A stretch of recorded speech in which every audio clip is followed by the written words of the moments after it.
Hot coffee. Good.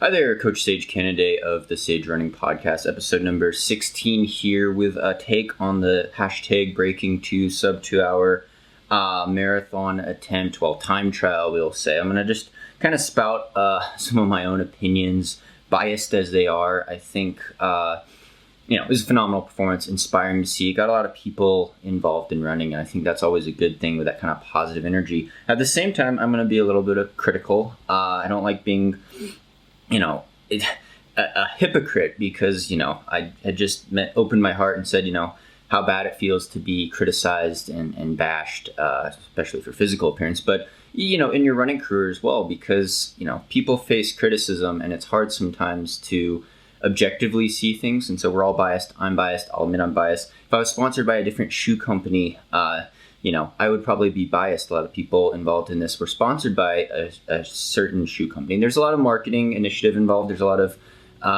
sponsorship and money being thrown around. But at the same time, it's inspiring to see a feat of improvement. Improvement is a thing that always inspires me to try to improve myself in running, to see what is humanly possible. Pouring your heart and soul into something, that has to be admired, and that is exciting, that is inspiring, that is a human nature thing.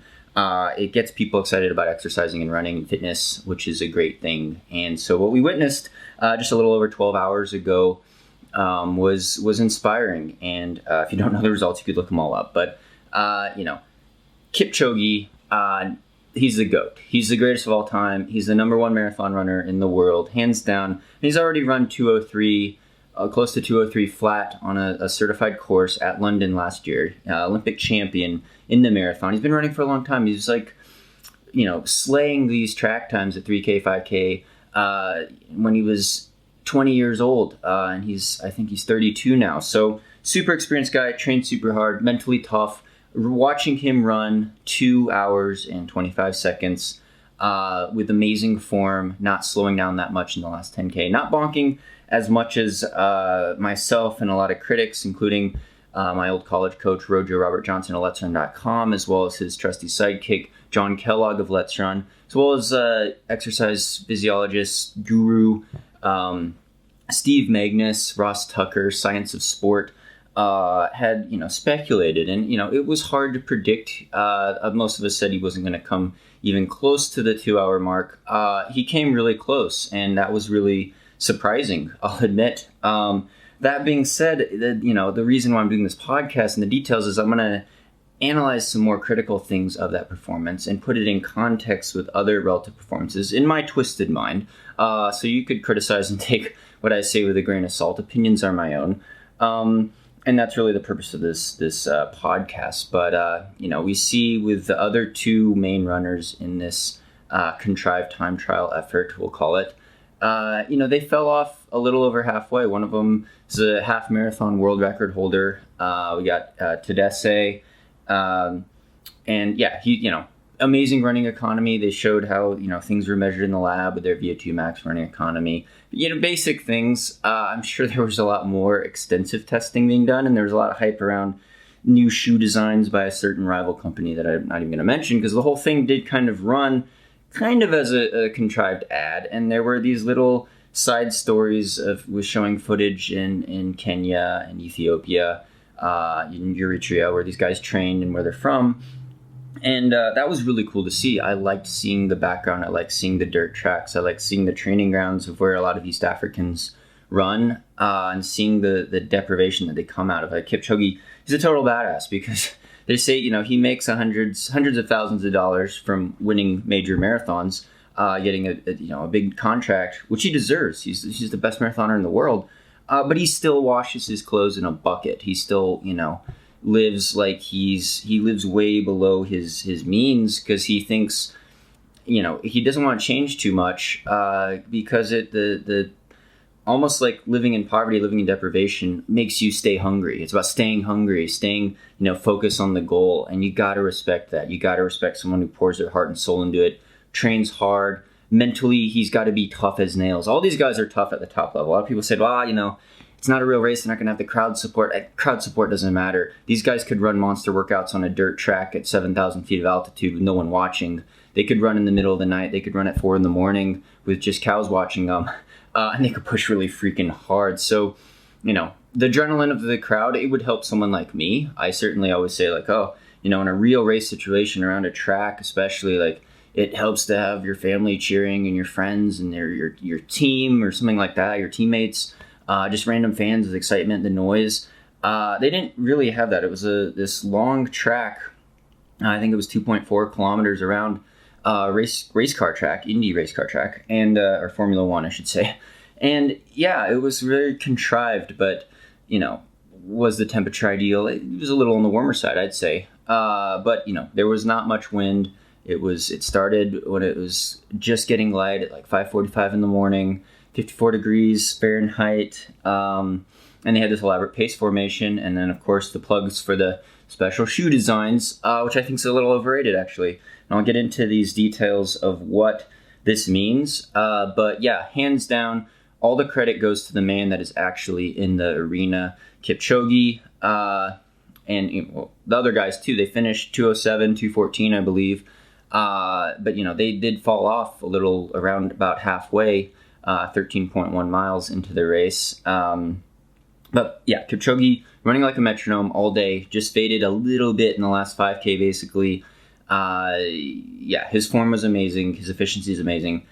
His face, he had this poker face on. He was just tough. He was determined. He was confident. He was running his guts out. Definitely probably deserves more money than he got for that effort. I don't know the details of anything. I would imagine that there was incentive to finish, so they weren't going to DNF, even the guys that faded off. But I'm sure there was different tiered structures of time bonuses and stuff like that. But that's not important. What's important is the details of marginal gains, which Ross Tucker outlined actually really well. I retweeted his tweet, Ross Tucker, Science of Sport, where he analyzed this in a written blog post. I would do something like that, except I'm not an exercise physiologist guy. I'll admit to just being an athlete that runs super slow compared to these guys. Obviously, I'm a 2:16 marathon runner, 2:16:52. These guys are running way faster. They're beating me by miles in the marathon, right? 2 miles, over 2 miles. I was joking with Sandy looking at the coverage, and I was looking at the 5K splits, and I was yep, that 5K split is faster than my 5K PR. I'm a 14:29 5K guy on a track. Could I run 14:13? Yeah, probably not now. And I haven't. So, I could stay with those guys for 2.5 miles or, about 4 kilometers before I had to peel off with being flooded in lactic acid at my VO2 max, right? 432 mile pace or 250 kilometer pace, 252 kilometer pace. Ooh, that's fast. And watching those guys run, when you see the side views, they were moving amazingly quick. Beautiful stride. Look at how fast that stride rate is too. It's a good notice for good running form. Stride rate, high cadence, super efficient guys. Even the pace setters were some very, very good runners. There's great pace setters in there. And they ran in the speed formation. Now, we'll get into the marginal gains and why the more critical side of this podcast and what it means for the future. And, I don't want to call myself a purist. I don't want to be one of those people that be oh, it has to only happen in a real race. And this doesn't mean this. But it is kind of like comparing apples to oranges here. And I'll tell you why. There's a reason why world records are ratified in with certain circumstances and limitations. And now, if he ran under 2 hours, and the time he ran, it's not going to count as a world record. It's not a world record. Can it count as his personal best? Yeah, maybe. Was it better? Here's the real question. Was it a better performance than his 2:03:02, I believe, what he ran in London to win the London Marathon last year? I'd say it was probably a better performance. I'd say it was probably the best performance in the world at 26.2 miles. Was it over 2 minutes, or a minute 40, minute 35 better? That might come down to the difference of a bunch of marginal gains that were accumulated. And I'll get into those details here in a second. So, he's hands down the greatest marathon runner ever, probably, and in the world currently right now.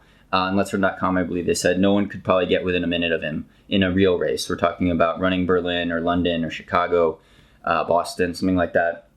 And obviously in a real marathon race, the pace setters don't form a perfect V formation. There's not a big pace truck with a giant wind-breaking clock on it, and they're not always in ideal conditions. It's not perfectly flat. Some courses are pretty flat. If we're in Chicago, it's pretty flat. But there's gusts of wind. You're not going in a circle. It's not a closed course. You're certainly not getting handed your electrolyte fluid and carbohydrate fluid drink by someone on a bike. You have to pull it off a table, and you have to kind of slow down to pull them off a table. I've had elite fluid tables at Boston and Chicago and races like that. So having someone moving and handing them to you on a bike certainly helps. Maybe it's only a couple seconds, so it's not a huge difference. Now, there's a lot of marketing and hype behind this new shoe design, and very small sample size, N equals 3 for these guys. I hate small sample sizes. But if a lot of these, if the shoes were really a 4% advantage, we'll say, like advertised, again, be skeptical of marketing hype. And I'm not meaning to knock any other competitive brands, but the 4% number seems a little contrived, maybe because you would imagine that the guys that got second and third, I'm not going to try to pronounce names. I'm horrible on that. Sorry. They would have probably done a little bit better than making it through the halfway point in 60 flat. And again, not being critical here, I'm a 64-minute half marathon runner. I would be 3/4 of a mile behind these guys at the halfway point, running my personal best for the half. These guys are, night and day, 5 classes above what I could ever do in the sport. So this is commenting from a layman's perspective. You would think that they would, the other guys would have made it at least maybe 15 miles at that pace. I mean, I know they could, but I think mentally they were maybe psyched out. Maybe, who knows, that maybe they were having some stomach distress. You could tell that they were working harder than Kipchoge early on. And it was like, that guy's not going to make it 20 miles, or certainly not going to make it 26.2 miles, even close to this pace. So they, fell off. If the shoes really made a 4% difference, which is really, really freaking big, then you'd think they probably would have done a little better than that. Granted, there could have been a lot of other things going on. I'm sure the pressure mentally was immense, but they could have had stomach issues. They could have had, we don't know their training. We don't know how the exercise scientists worked with them differently. There was a lot of Be Real type of stuff showing them applying this like tape and like scanning their muscles, and some really contrived things that, in my mind, just showing how, we're embracing technology to do this, and we're comparing it to landing on the moon. Don't compare it to landing on the moon. This is not, there's a lot of science involved, and I love science. I consider myself a science guy, but that's apples and oranges. Even comparing it to the 4-minute mile, Roger Bannister 4-minute mile, I think is comparing apples to oranges too. The mile is not like the marathon at all. Roger Bannister running back in the 1950s is not like times now, right? We're going through different decades of technology. We're talking about a race that's 4 minutes versus a race that's 2 hours. It just is a totally different ball game. So that's comparing apples to oranges still. To see what's humanly possible, to inspire people, to give them hope for improvement, I think is a positive theme with a lot of positive energy, and that's something that we could all relate to and all kind of embrace. And I think that's really cool to see.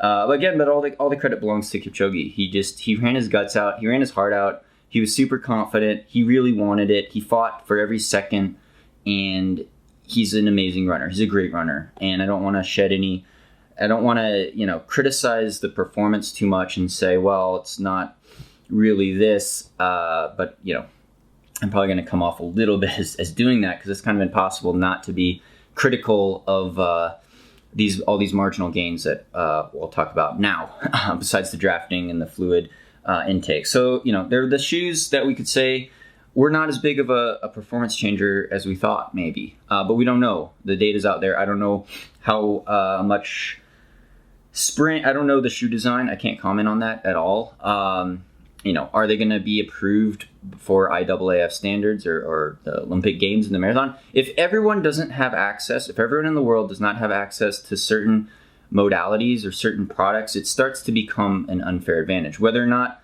it's going to be the same production model that comes out to everyone? I don't know. I'd assume it's supposed to be, but there were a certain company back in the day that made shoes that actually had springs in them that actually propelled you forward, and these guys would run on these contrived downhill 10K courses, and they would go, I ran a 25-minute 10K on a downhill course with shoes with springs. Well, is that legal? No. So how much propulsive force is there if there's a carbon fiber plate that is shaped like a blade? I failed out of aerospace engineering at Cornell, basically. I'm not one to comment on aerodynamics of drag and spring coefficients. I don't even know what they're called anymore. But yeah, that's the question, I guess, with the shoes. But they didn't seem to be making that 4% difference. So we'll say the magic's in the man. The magic's in the man. It wasn't in the shoes. It wasn't in the pacer V formation necessarily. How much drafting gain do you get from running behind a person at 13 miles an hour? Well, it certainly helps. I think maybe the V formation with different pacers coming in, they were taking rest breaks coming in, they were rotating different pacers, so they were trying to maintain this line. That was almost more of a facade for show, I would say. The V formation certainly is tried and true. It certainly helps. It certainly is something that would not be perfected in a real competitive marathon where people are like, I don't want to take the lead. I don't want to break the wind. I'm not going to run in this V formation. I'm going to, settle into what side of the road I want to hit. So that would never happen in a real marathon major race, competitive environment. But in this scenario, that was happening. There were guys on bikes next to them, handing them their fluids. So that's all good. We're all running on a racetrack, so that's good. It's flat. The biggest thing that I was always skeptical about, and I still am, and at first I wasn't because I thought maybe the Tesla, the pace car, and the giant wind-blocking wall clock that they had mounted on it, I was thinking that it was far enough away from them that it wasn't giving them the biggest drag benefits. But now that, Ross Tucker had mentioned this as well, that thing made me skeptical. Because the clock was way too big. It did not have to be that big. It was supposed to say motivational things on it. It was supposed to read this digital display that they needed to see. The big rectangle on top of the Tesla was very big for a reason, and it was shooting laser beam points down onto the ground in a certain line formation. It was for the V formation, but it was also a certain distance away from that Tesla. The Tesla's moving forward at a constant speed. Giant rectangular clock wall mounted on top of it, 13 miles an hour. It's shooting that beam back supposedly so the pacers could see where their foot needs to fall, where the line of world record sub 2 hour marathon attempt is moving. So there's constant moving line. I'm almost thinking that was an ideal drafting position. And I don't know, again, I didn't finish my degree in aerospace engineering at Cornell. I got a BS in something else, ergonomics. But yeah, how far back, you engineering experts, how far back from a car with that kind of,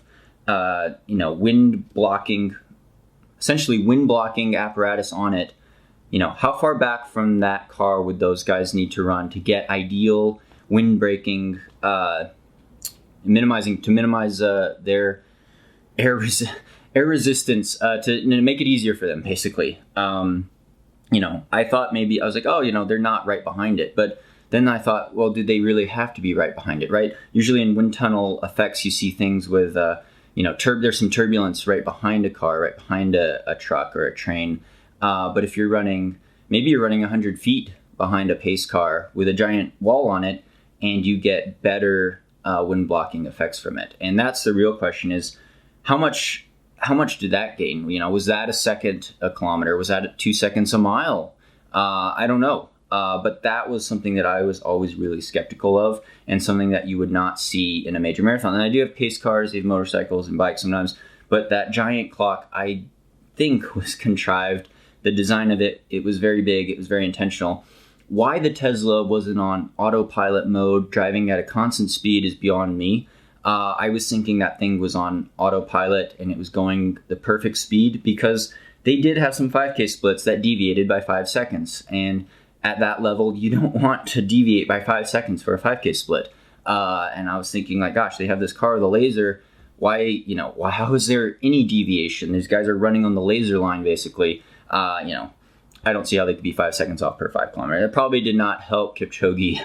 It's marginal, but all these marginal gains add up. So we're looking at the wind resistance factor being the biggest factor.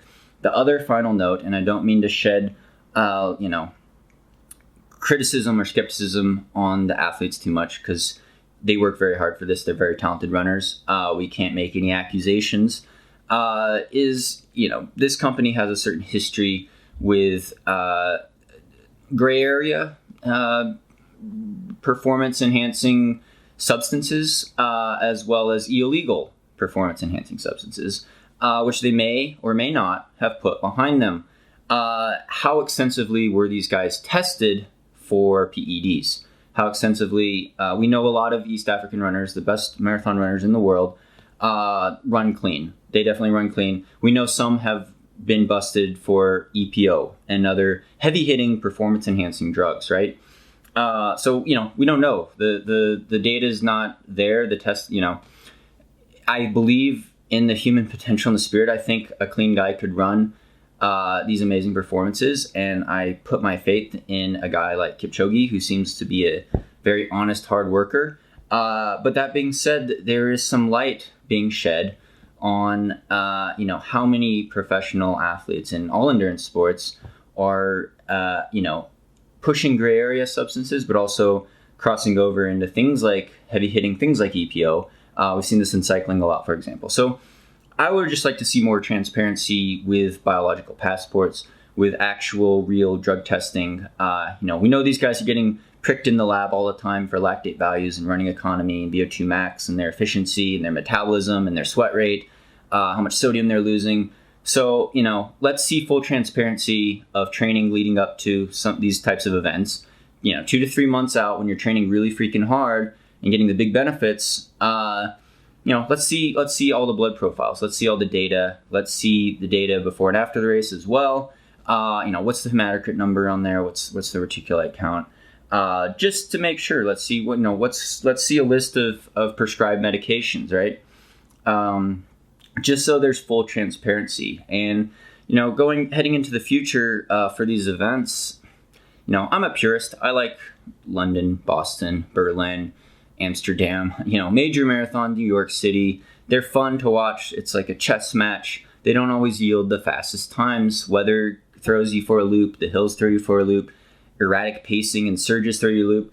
But that's the nature of racing. That's the nature of racing road marathons. So it's the nature of racing on trails and ultras as well, right? You don't try to even do these split times. The track is seen as more of a time trial type of environment, but only in certain events where you're going for a time and you have pace setters. Usually the championship style events, the Olympic events, are actually run with very slow times because they're run with very tactical races and big kicks, and that's exciting too. It's exciting to see what could be done in optimal conditions with the human body, as long as it's done naturally, in my mind. But where you draw the line between what is natural with these circumstances and what's not is a really tricky area. And again, I don't mean to be coming off, because it's not the critic who counts, it's the man who's actually in the arena.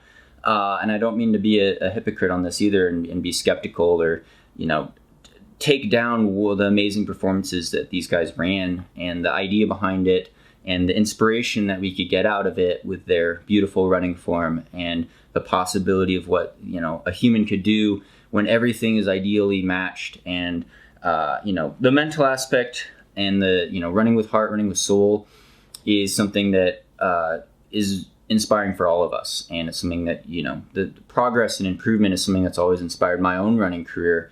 And so, it's hard to see, though, a lot of critics who there's a lot of backlash for guys like Robert Roger Johnson and his twin brother Wejo and JK on Let's Run, because they were like, we don't think he's going to get close. And, he failed, but, it's a tricky, delicate situation. Those guys I respect a lot, though, in the sport, their knowledge and experience in the sport. Same thing with Ross Tucker, A Science of Sport. You should check him out, follow him on Twitter. And Coach Steve Magnus, too, who I actually ran against in college. I was behind him, but he's a coach as well as an exercise science guy. He's written some books. They have really good analysis, and they're also really big in the anti-doping campaigns. So I'm obviously biased and like that as well. But That's kind of my take on the sub 2. I'd like to see it happen in a major city marathon race. I don't think it's going to be close, though. I think, if I had to take all those marginal gains into account and say what could happen, what is this performance really equal to in a major city marathon like London or Berlin? Maybe it's equal to 2:02 flat. Maybe it's equal to 2:01:30. I think Kipchoge has the ability to run that fast without these marginal gain advantages that he got last night or yesterday morning in a real race, right? He's Olympic champion. He's won London. I think he could run 2:01 or 2:02 on that type of course in that type of environment. Whether or not we're getting close to cracking 2 in a certified race for world record purposes, I still think we're a long way off. But that being said, he surprised me. He did something that's never been done before and shattered a lot of people's expectations, and he is a great runner. So there's that as well. And moving forward into the future, our attempts going to be made like this again with rival shoe companies? Probably. It's good marketing. It's good hype. It's good inspiration. It's exciting for the sport, but at the same time, it's a time trial, closed case environment. And yeah, it's exciting to see. Could he have done it? I think he could have done it in those conditions. Maybe if the temperature was a little cooler, maybe if the pacing was a little more even, to dig out those extra 25 seconds, definitely. And I think we'll see more of those time trial environments. And it's kind of a shame because these guys have to give up a big opportunity to race other guys from other shoe company sponsors in other countries in a major marathon like London or Berlin, or I'm just throwing out major marathon names here, Chicago, New York, Boston. And, I like to see that head-to-head competition and a playing field, a competition where everyone in the world has access to all these advantages because that's a matter of equal opportunity. And I think that's part of the fairness and the mutual respect that we see in a sport like distance running. And so, again, I apologize if I came off too critical. I was just throwing out my thoughts. Again, engineers chime in with the drafting of the scoreboard clock on the Tesla in front of them. How much of an advantage? We're talking about wind resistance. It's only 13 miles an hour. It's not a bike race. It's not the Peloton. But it was a big scoreboard type of thing. And the V formation of other pacers certainly was not hurting, certainly helping. The shoe design is out there. It's questionable. We don't know all the details on that unless you actually work for said company. And yeah, the testing, the transparency, we'd like to see more data, I guess. So it's out there. It was inspiring to see. Kipchoge is the man. I watched it just on the edge of my seat the whole time. I thought he would slow down and bonk more in the last 10K. He barely slowed down, which was super impressive. Yeah, he ran with a lot of heart and soul and guts, and that's, the credit belongs to that guy, really. And it's cool to see the excitement of so many people talking about running and the media embracing this, because the main reason I do this, it's my career, it's my job to be a mountain ultra trail runner, but I love the sport. I love the community. I love the positive energy. I love the idea of self-progression. I love the state of finding flow when I'm in the zone. I love the feeling after a run. I love the exercise benefits. I love that because I run, I could eat more calories. I ate a bunch of guacamole last night and was drinking a margarita. It was great. And yeah, then the health benefits. I think it's a really healthy sport, aerobic exercise, aerobic activity, getting out there on the trails or the roads or the tracks and moving your body, feeling the blood flow through your veins. Something really mentally and physically healthy, I think, for all of us, as long as you don't overdo it and get injured, which is always a delicate balance. But, that's why I love the sport of distance running. Any surface, any distance. Thanks so much, guys, for tuning into this podcast. Again, feel free to comment below or comment on the podcast if you like these types of discussions, and, call me out on things if I said something really that you thought was off topic or a low blow or something like that, because I don't want to come off as being too much of a hypocrite on here or being too critical. But yeah, and point out other things that you think are interesting to you. Again, really appreciate all the support, all the supporters on Patreon that really make all this media possible, as well as just you guys for tuning in and watching this and sharing it on social media. Again, hope your running's going well, and stay tuned for more Sage Running podcasts.